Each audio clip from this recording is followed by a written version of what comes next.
Je n'ai plus peur de la mort depuis que je suis mort. Podcast Story. C'était il y a 6 mois. L'accident de vélo, la voiture sur la gauche. Aucun souvenir de l'impact. D'un coup, je suis ailleurs, hors de mon corps.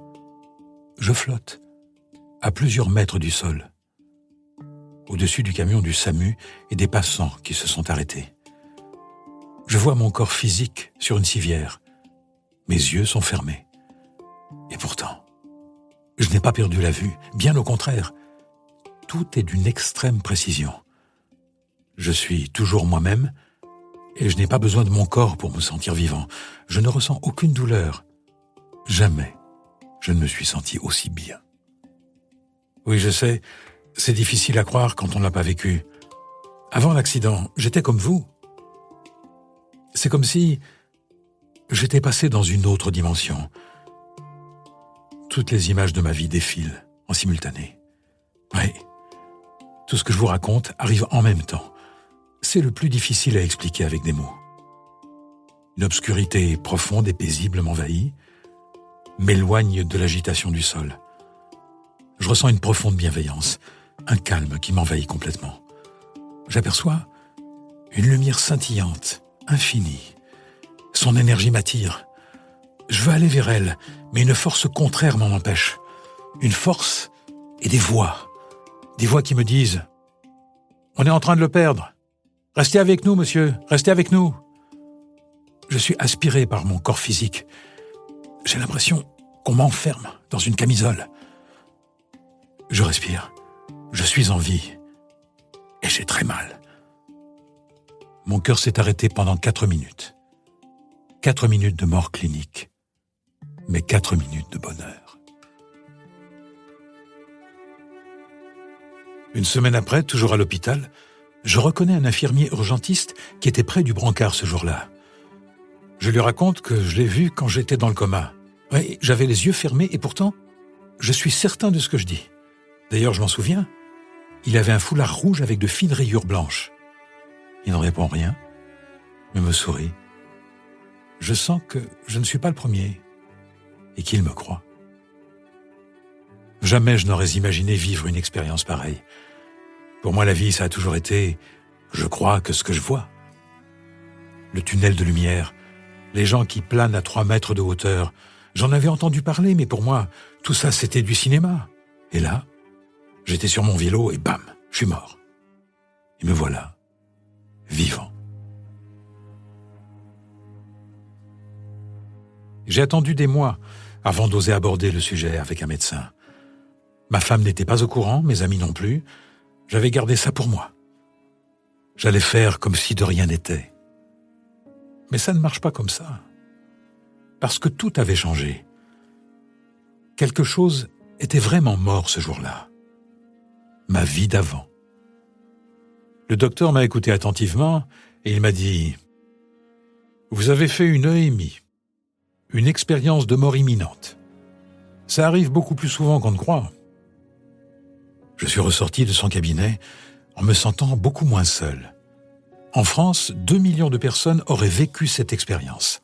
Dans le monde, difficile d'avoir un chiffre, mais statistiquement, on parle de 5% de la population. Et on ne compte pas tous ceux qui l'ont vécu sans jamais en parler. Une EMI peut arriver à des hommes, des femmes, des enfants, à n'importe qui. Elle touche toutes les cultures, tous les pays, toutes les époques. Elle est autant vécue par des athées que des croyants. Tous les témoignages, d'où qu'ils viennent, racontent la même chose. Juste avant la mort cérébrale, la mort définitive, les sensations ressenties sont partout similaires, décrites avec des mots identiques, dans des langues différentes. Leur impact est extraordinaire sur la vie de celles et ceux dont le cœur se remet à battre. Vivre une EMI, m'a dit le médecin, c'est un cadeau de la vie. Voyez-le comme ça. Il m'a conseillé de creuser. Il a dit que ça pourrait m'aider à aller de l'avant. C'est étrange. Plus je creuse, plus j'ai l'impression de m'élever. J'ai commencé par la base, la définition. EMI, Ensemble de visions et de sensations consécutives à une mort clinique ou à un coma avancé. C'est très particulier comme sujet. Ces visions et ces sensations sont invérifiables. Personne n'a pu aller sur place, comme un détective sur une scène de crime qui revient avec des preuves tangibles. Pourtant, moi à qui on ne la fait pas, je sais ce que j'ai vu. Je sais par quelles étapes je suis passé. J'en garde un souvenir intact. C'était il y a 10 ans. Dans ma tête, c'était il y a quelques secondes. Pardonnez-moi si j'ai du mal à vous expliquer ce par quoi je suis passé. Quand on a été touché par la grâce, par quelque chose qui lui ressemble en tout cas, les mots ne suffisent pas toujours. Comment vous parler de la décorporation ? C'est un ressenti incroyable. Vous quittez votre corps physique. Vous n'êtes plus fait de matière. Et dans le même temps, vous êtes toujours conscient d'exister. Le premier témoignage écrit date du 5e siècle. Son âme s'était dégagée comme de certains liens du corps gisant à côté d'elle. Ce sont les mots du philosophe grec Proclos quand il évoque l'expérience de Cléonyme d'Athènes que l'on croit mort pendant 3 jours. 17 siècles plus tard, j'ai ressenti exactement la même chose. Il arrive, paraît-il, que ce phénomène se produise en dehors de tout danger, pendant une séance de méditation, au moment de s'endormir, quelquefois pendant une crise d'épilepsie. Les spirituels l'appellent le voyage astral. Je n'en suis pas là, mais je dois avouer que l'on ne voit plus jamais la vie pareille quand on a pris de la hauteur. Vous avez déjà entendu la phrase « j'ai revu le film de ma vie ». Eh bien, c'est exactement ça l'étape d'après. Enfin, celle que moi, j'ai vécue juste après. Pour certains, c'est comme un film en accéléré. Pour d'autres, ce sont des dizaines de vignettes qui mettent bout à bout toutes les personnes qu'on a rencontrées, toutes les situations qu'on a vécues, notre existence en concentré. Et puis, il y a aussi cette sensation extraordinaire de conscience exacerbée et d'un intense sentiment d'amour. Je ne trouve pas d'autre mot, un amour infini. Quelque chose qui nous traverse tout du long, le sentiment d'être au cœur de la compréhension des choses. Montaigne en parle mieux que moi dans ses essais, quand après avoir frôlé la mort, il décrit l'infinie douceur qui l'envahit.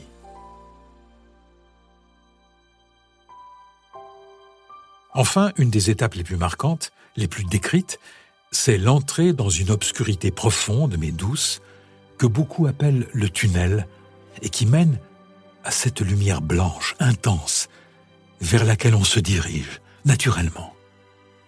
Pour certains, elle est accompagnée d'entités spirituelles bienveillantes. Pour d'autres, de proches défunts qui sont venus pour les accueillir. C'est la dernière limite. Personne n'est allé au-delà. Cette lumière nous absorbe-t-elle après la mort cérébrale ? S'éteint-elle avec nous ? Chacun selon ses croyances, pourtant lui la réponse. Pour les uns, elle serait le signe de Dieu. Pour les autres, la manifestation d'une énergie universelle. Pour d'autres encore, une hallucination. Quoi qu'il en soit, d'après les témoignages, elle est bien là. J'ai fait le voyage exprès à Venise pour voir cette peinture du XVIe siècle dont on m'avait parlé. Vision de l'au-delà de Jérôme Bosch. À droite de 3 panneaux évoquant l'ascension des âmes, il y a ce fond noir au bout duquel jaillit un cercle éblouissant. Et toute petite, presque imperceptible, une figure minuscule. J'ai été saisi. Il a dessiné ce que j'ai vu. On nous appelle les expérienceurs, et nous sommes très nombreux. Chaque témoignage est un trésor extraordinaire à écouter, si on accepte de garder l'esprit ouvert. Allez, je vous en raconte quelques-uns. Il y a l'histoire de Mary Neal, cette chirurgienne américaine qui a défrayé la chronique. Elle descend les rapides en kayak. Mauvaise manœuvre, il se retourne. Le corps de Mary reste coincé sous l'eau pendant plus de 30 minutes. Quand ses amis la remontent à la surface, son visage est gonflé, violet, son regard fixe. Pendant qu'on essaie de la ranimer, elle est en pleine EMI. Elle dira plus tard « La dimension temporelle a complètement changé. je me suis sentie plus vivante que jamais. Jusqu'à ce qu'elle réintègre son corps, dit-elle, à contre-cœur. Patrick, après 11 jours passés dans le coma, reconnaît à son réveil le visage du personnel médical qui a changé ses perfusions. Il raconte avoir parcouru l'hôpital lors de sa décorporation. Il décrit l'intérieur de pièces auxquelles il lui était impossible d'avoir accès. Tout ce qu'il dira sera vérifié et confirmé. Pamela Reynolds. Atteinte d'un anévrisme géant au cerveau, elle doit subir une opération à haut risque. Il faut provoquer un arrêt cardiaque hypothermique. Ses yeux sont cachés par des compresses, ses oreilles bouchées. Pendant que le chirurgien découpe son crâne, elle voit sa sortie de corps. Après coup, elle donne des détails très précis sur le matériel utilisé. Elle rapporte les commentaires des infirmières qui évoquent ses artères trop petites. Aucune activité cérébrale n'est détectable. Encéphalogramme plat. Mais alors, comment a-t-elle pu mémoriser tout ce qui s'est passé si son cerveau ne fonctionnait plus? Magdalena Bless. Elle a 20 ans quand sa voiture en percute une autre. 40 ans plus tard, elle parle encore de ce qu'elle nomme être un processus incroyable qui l'absorbe. Elle rajoute « Ma vie défile à grande vitesse, y compris les odeurs, les sons, intensément. » Elle accède, dit-elle, à l'essence de la vie. Comment aborder un sujet pareil quand on est un chercheur? Pour un scientifique, aucune connaissance n'est acquise tant qu'elle n'a pas été testée, vérifiée, démontrée par A plus B. Au contraire, une EMI, ça ne se prouve pas. C'est un terrain d'exploration, une expérience qui ouvre un champ des possibles à étudier. Mais on avance beaucoup. Depuis peu, la science et la spiritualité ne sont plus fermées l'un à l'autre. Des passerelles se créent. On se pose de plus en plus de questions. C'est bien cela qu'il faut faire pour obtenir des réponses, n'est-ce pas? Les recherches sur ces expériences sont récentes. On trouve bien quelques bribes dans des anecdotes de médecine publiées en 1762. Un médecin militaire français, Pierre-Jean du Monchot, y consigne ce qu'il appelle des faits singuliers. Celui notamment d'un cavalier sauvé de la noyade. Il reconnaît avoir remercié celui qui l'a remonté à la surface, mais à regret, car dans ce gouffre profond, d'où il l'a sorti, il y goûtait, dit-il, une quiétude délicieuse et inexprimable. Dumonchot prend note, mais il ne va pas plus loin. À la fin du XIXe siècle, le philosophe et psychologue Victor Heger écrit pour sa part un article qui fera date, « Le moi des mourants ». C'est lui qui, pour la première fois, utilise les deux mots accolés, « mort imminente ». Heger a été très sensible aux témoignages d'alpinistes rescapés d'accidents de montagne. Ceux qui ont vu la mort de près, dit-il, soit dans leur lit, soit à la guerre, soit dans l'eau, soit en montagne, soit dans un accident de chemin de fer, sont nombreux. Il vaudrait la peine de recueillir et de comparer leurs témoignages. Et pourtant, il faut attendre les années 60 pour exaucer son vœu. À cette époque, aux États-Unis, des psychologues et des psychiatres entament de nouvelles recherches. Mais les témoins manquent à l'appel. Ce qui va changer bientôt la donne, c'est l'arrivée des techniques de réanimation. À partir des années 70, on sait de mieux en mieux surveiller l'activité cardiaque. On peut faire sortir les patients d'un coma, arrêter un infarctus avant qu'il ne soit trop tard. Grâce au progrès de la médecine, les mourants sont de plus en plus nombreux à reprendre conscience, et donc à raconter ce qu'ils ont vécu aux portes de la mort. Les chirurgiens, les anesthésistes, les cardiologues, les neurologues sont confrontés en direct à des témoignages qu'ils ne peuvent plus ignorer. Le sujet devient matière à étude pour la science. Le psychiatre et philosophe Raymond Moody sème la première graine. Il n'a jamais oublié ce que lui avait raconté un ami médecin passé pour mort pendant la Seconde Guerre mondiale. Des années plus tard, ses étudiants en philosophie remettent le sujet sur le tapis. Eux aussi ont entendu des histoires. Moody s'empare du sujet.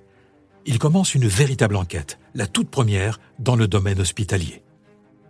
En 1975, la sortie de son premier livre « La vie après la vie » sera vécue pour beaucoup de lecteurs comme une découverte bouleversante. Les années passent, les études se succèdent.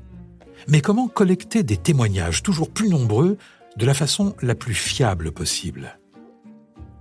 En 1983, le professeur de psychiatrie et de sciences neurocomportementales Bruce Greyson propose une échelle d'évaluation clinique.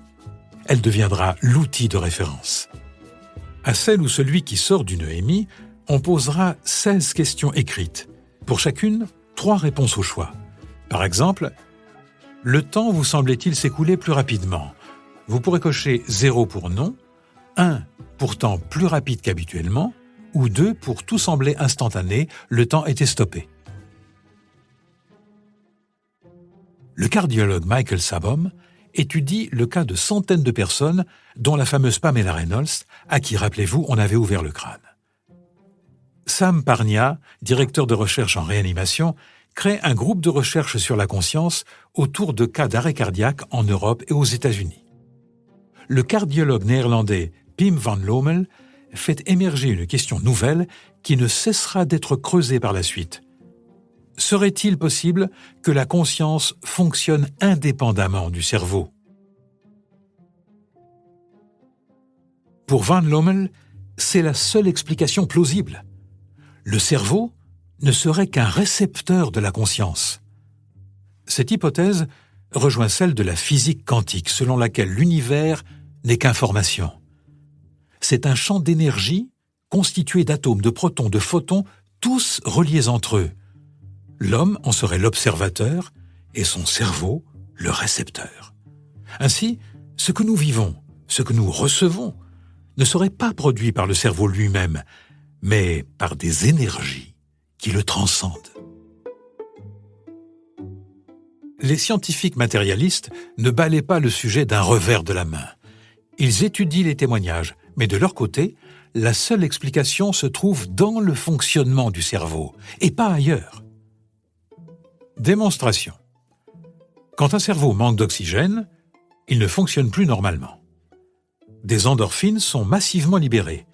Dans le cas d'une EMI, ce sont bien elles qui créent cette sensation de bien-être et de joie, et rien d'autre. La vision du tunnel et de la lumière blanche s'explique aussi par la libération de dioxyde de carbone, elle aussi due au manque d'oxygène. Quant à l'impression de flotter au-dessus de soi-même, nous savons que notre cerveau subit des dommages lorsqu'il n'est plus irrigué. La partie qui gère notre capacité à percevoir notre corps est altérée. Il est fort probable qu'à ce moment-là, les images puissent se dissocier, comme un bug. Enfin, les produits chimiques administrés à certains patients peuvent, on le sait, perturber les connexions neuronales.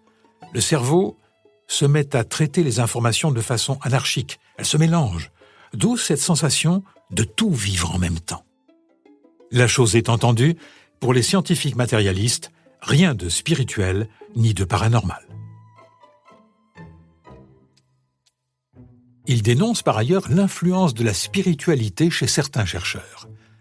Les études du cardiologue Michael Sabom, qui ne cache pas sa foi en Dieu, ne seraient pas objectives. Le cas de Pamela Reynolds s'explique simplement. Elle a dû repérer le matériel avant d'être endormie. Elle a pu entendre, même inconsciente, les paroles des infirmières. Peut-être a-t-elle mal été anesthésiée. Enfin, les produits injectés sont aussi responsables de son hallucination.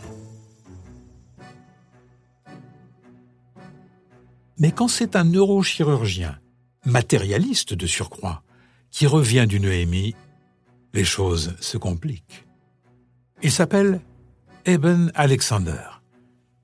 Dans son livre « La preuve du paradis », il raconte ce qu'il a vécu après l'épisode de méningite foudroyante qui aurait dû l'emporter. Il se souvient avoir vu 3 royaumes distincts, dont la beauté marque sa vie à jamais. Il partage dans le monde entier son expérience, qu'il souhaite inspirante et positive pour tous. Un hospitalier de renom, enseignant dans des écoles de médecine prestigieuses, qui rencontre des anges, pour les uns, ce n'est pas un sujet. pour les autres, c'en est un. Passionnant.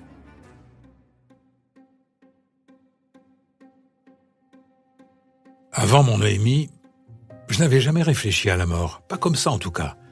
Maintenant, j'ai cette énergie en moi, cette bienveillance qui, je l'avoue, n'était pas mon point fort autrefois. Je ne sais pas encore bien quoi en faire. Comment revivre normalement quand tous les repères ont basculé dans l'infiniment grand ? Ne pas en parler, c'est risquer le repli sur soi, parfois la dépression. Certaines personnes restent en boucle sur des visions qui les ont traumatisées parce qu'elles ne les ont pas comprises ni partagées. En parler n'est pas toujours entendable. Ceux qu'on aime, eux, n'ont pas changé. Ils ont toujours les mêmes repères, les mêmes priorités. On a beau leur faire lire le roman « Les Thanatonautes » ou leur montrer le film « L'expérience interdite », comment partager ce nouvel état d'âme ? L'immense majorité des expérienceurs racontent à quel point l'EMI a changé leur regard sur le monde, développé leur appétit d'apprendre, de transmettre, augmenté leur empathie, leur connexion avec le vivant. Ils sont nombreux à changer de profession, à se détourner des préoccupations matérielles qui étaient les leurs.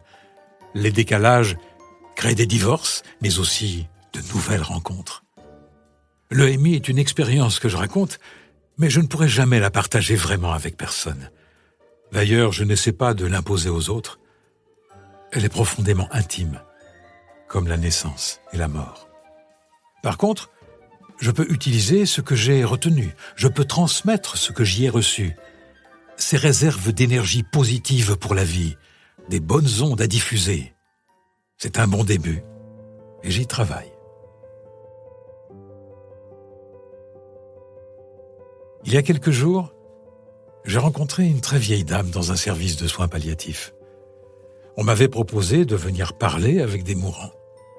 Là-bas, ils proposent des fascicules sur les EMI pour apaiser les malades. Quand j'ai fini de lui parler, elle m'a souri. Je pouvais percevoir en elle tout en même temps.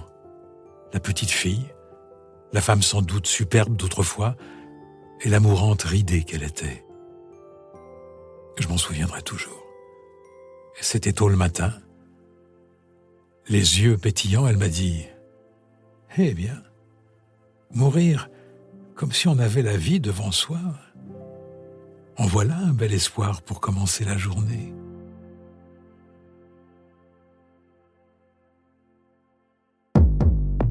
Podcast Story. On a tous une histoire à écouter.